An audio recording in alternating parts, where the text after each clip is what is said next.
મળતી માહિતી મુજબ આ ઘટના 20 સપ્ટેમ્બરના રોજ સુરત રેલવે સ્ટેશનના પ્લેટફોર્મ નંબર 1 પર બની હતી। એક મહિલા પોતાના બાળક સાથે પ્લેટફોર્મ પરથી ચાલુ ટ્રેનમાં ચડવાનો પ્રયાસ કરી રહી હતી। ટ્રેને ગતિ પકડી લેતા મહિલાનું સંતુલન ખોરવાયું અને તેઓ નીચે પ્લેટફોર્મ પર પટકાયા। આ સમયે મહિલા અને બાળક બંને ટ્રેન અને રેલવે ટ્રેક વચ્ચેના ગંભીર ગેપ તરફ ખેંચાઈ રહ્યા હતા, જે કોઈ મોટી જાનહાનિનું કારણ બની શકે તેવી શક્યતા હતી। આ જીવલેણ પરિસ્થિતિમાં સુરત રેલવે પોલીસમાં ફરજ બજાવતા કોન્સ્ટેબલ જિગ્નેશ સિરજીભાઈની સતર્કતા અને સમય સૂચકતા દેખાઈ આવી હતી। જિગ્નેશભાઈએ ક્ષણનો પણ વિલંબ કર્યા વિના જોખમની પરવા કર્યા વગર ત્વરિત કાર્યવાહી કરી અને મહિલાને પકડી લીધી હતી।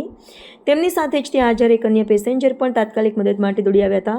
રેલવે પોલીસના જવાન જિગ્નેશભાઈ અને અન્ય મુસાફરે ભેગા મળીને ભારે જહેમતથી મહિલાને ખેંચીને પ્લેટફોર્મ પર સુરક્ષિત રીતે બહાર કાઢ્યા। જો એકાદ સેકન્ડનો પણ વિલંબ થયો હોત તો માતા અને બાળકનો જીવ જોખમમાં મુકાઈ ગયો હોત। પોલીસ જવાન જિગ્નેશભાઈની આ બહાદુરી અને ફરજ પરસ્તીના કાર્યની રેલવે વિભાગ સહિત સમગ્ર સુરત શહેરમાં પ્રશંસા થઈ રહી છે। ઘટનામાં મહિલાને સામાન્ય ઇજાઓ થઈ હોવાનું જાણવા મળ્યું છે, પરંતુ માતા અને બાળકનો આબાદ બચાવ થતાં સૌએ રાહતનો શ્વાસ લીધો છે। આ ઘટનાના પગલે રેલવે પોલીસે ફરી એકવાર મુસાફરોને સલામતીની અપીલ કરી છે કે ચાલુ ટ્રેને ચડવું કે ઉતરવું હંમેશા જોખમી છે। મુસાફરોએ હંમેશા ટ્રેન ઊભી રહેવાની રાહ જોવી જોઈએ।